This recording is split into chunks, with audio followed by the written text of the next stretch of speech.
వస్తుంది అంటున్నారని వచ్చేసామండి. ఇక రాజమండ్రి పై నుంచి రైలు కింద నుంచి లండన్ నుంచి లడికిన రాత్రి వచ్చేసానండి.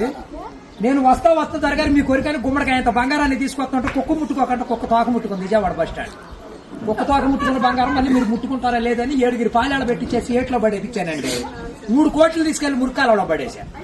మా ఇంట్లో కోట్లు కుక్కలు తింటుంటాయండి, లక్షలు లక్కలు తినేస్తుంటాయి, ఎలుకలు తినేసి చిల్లర చీమలు తినేసేస్తాండి. ఇక కాగితాలు కట్టుంటే కాగితాలు తీసుకెళ్లిపోతాం. మాకు పొయ్యిలో ఎండి ఇంట్లో బంగారం ఉందండి, కాకపోతే ఇంట్లో వాళ్ళు ఎసట్లో బియ్యం లేక ఎండిపోతున్నారండి. గురుగారు మీకు ఏమన్నా డబ్బుకి కానీ ధాన్యానికి కానీ ఏమన్నా లోటుగా ఉంటే మా కౌరు చేయండి, మేము పంపించేస్తాం. మా అడ్రస్ మండలం మతి యాగారం, దాని పక్కనే ఉండదండి, మల్లెడికి పక్కన పిల్లడికి మా ఊరు. మల్లెడి దగ్గర పిల్లడి. దానికి మా అడ్రస్ కి సాయంకాలం ఉత్తరం రాసేసి పోస్ట్ లో అయిపోకుండా పొయ్యిలో వేసేయండి. మీరు పరిగెత్తుకుంటూ వచ్చేసి పంటకాలం కాడ 10ంటికి నించోండి, నేను 3ంటికి మురికాలలోకి అందించేస్తా. డబ్బు పగిలిపోయిన వాడి మీద వచ్చేస్తుంది 10 కోట్లు. మరి డబ్బు అక్కడ బుట్టకొని తీసి తట్ట మీద ఆరబెట్టుకోండి. అబ్బో మేము చదువుల కాడ బాగా పాస్ అయ్యామండి.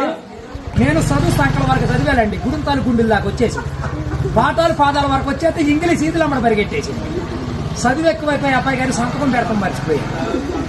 సోనియా గాంధీ గారి దగ్గరికి వెళ్ళి ఉద్యోగం అడిగానండి. రాత్రి రాజీవ్ గాంధీ గారు రాసిచ్చారు ఈ ఊళ్ళో ఉద్యోగం. ఎక్కడైతే సంతకాలు చేసే పని ఉండదు. ఈ ఊళ్ళో ఉద్యోగం రాశాక ఒక పని దొరికిందండి. ఈ మధ్యన ముసలి అంతా ఉండకూడదని పొద్దున్న మా డిపార్ట్మెంట్కి ఆర్డర్ వచ్చింది. ముసలి ఉన్న కాడి నుంచి అత్తాకోడళ్ళు పోట్లాడుకుంటున్నారు. అత్తలు అడుగులో పడిపోతుంది, కోళ్ళు వచ్చి గొంతులో పడిపోతుంది, నాలుగు మంచం ఎక్కేస్తుంటే అల్లుడళ్ళు అటుకు మీద కూర్చోండి.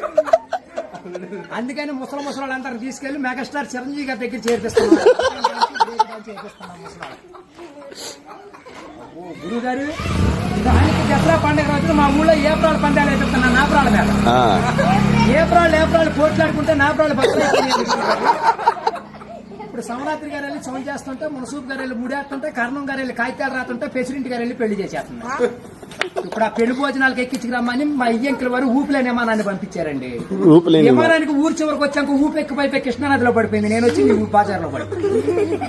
ఇవాళ ఛార్జీకి మీరు 500-600 ఇచ్చారంటే ఛార్జీ డబ్బులు పెట్టుకొని వెళ్ళి కాకినాడ వెళ్ళి కాఫీ తాగి అక్కడ మీ పేరు పేపర్లు వేసేస్తారు. ఈసారి గారు ఇప్పుడు రాబోయే కాలానికి కాబోయే సీఎం గారు మీ పేరు పేపర్లో వేపించేస్తానండి. ఈనాడు పేపర్లో వేపించానంటే ఆంధ్ర జ్యోతులు అక్షరాలు లేకుండా వచ్చేస్తున్నాను. చదువుకున్నవాడు చదువుకోవచ్చు, చదువు లేనివాడు చదువుకోవచ్చు. దొరగారు మన ఊరంతా ఖాళీగా ఉందని సాయంకాలం మన ఊరు కాలువలో కరువు మీటింగ్ పెట్టిస్తున్నాం. మీరంతా కాడ వచ్చేయండి. ఇప్పుడు కాలువలో కరువు మీటింగ్ పెట్టించి నూతులో టిక్కెట్లు ఇప్పించి ఏట్లో సినిమా చూపించి బుడమెట్లో చూపిస్తున్నా బురకట్ట.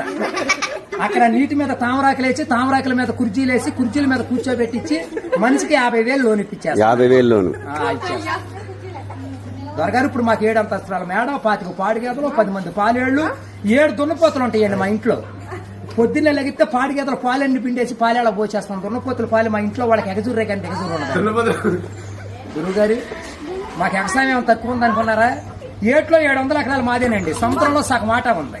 పల్లాలో 25 ఎకరాలు ఉంటే విజయవాడ కృష్ణానదిలో బ్యారేజ్ కట్టే పక్కన 55 ఎకరాలు నా పేరునే ఉందండి. నేను ఆటలు ఏమేమి పండిస్తున్నాను అనుకున్నారు? ఈ మధ్యన జనాలంతా ఎక్కాలు తింటుంటే ఎక్కుళ్ళు వచ్చేస్తున్నాయి, బీబీట్లు తింటే షుగర్లు వస్తున్నాయి, చిట్టిపోరు తింటే చిందులు వేస్తున్నారు, మగసిర్లు తింటే మతులు పోతున్నాయి అని చెప్పి ఇప్పుడు నేను చీమలతో సముద్రం మధ్యన దున్నిచ్చి, నక్కలతో నారు తెప్పించి, చుంచులతో ఊడిపించి, ఎలుకలతో కోపించి, కాకలతో కాటా పెట్టిస్తే ఎకరానికి 95 బత్తాలు పండుతున్నాయి తోకలేనట్టు. మీకేమన్నా కావాలంటే చెప్పండి, సాయంకాలం ఆఫీస్ కాడికి వస్తాను, ఒక లారీలో ఒకటి మీ ఇంటికాడ పంపించాను. మరి పంపించండి మళ్ళీ మా ఆబ్జెక్ట్ వచ్చిన కొనుగోలు లేదు, లక్షలకు వచ్చిన కరువు లేదు. కోట్లు కుక్కలు తినేసినా, లక్షలు నక్కలు తినేసినా కానీ మేము కాఫీ దగ్గర లేకుండా కాకినాడ వెళ్ళిపోవాలి, బొంచేతకి బొమ్మ వెళ్ళిపోవాలి, నిద్ర చేతకి నీలగిరి వెళ్ళిపోవాలి. ఈ మధ్యన ఏది చూడండి.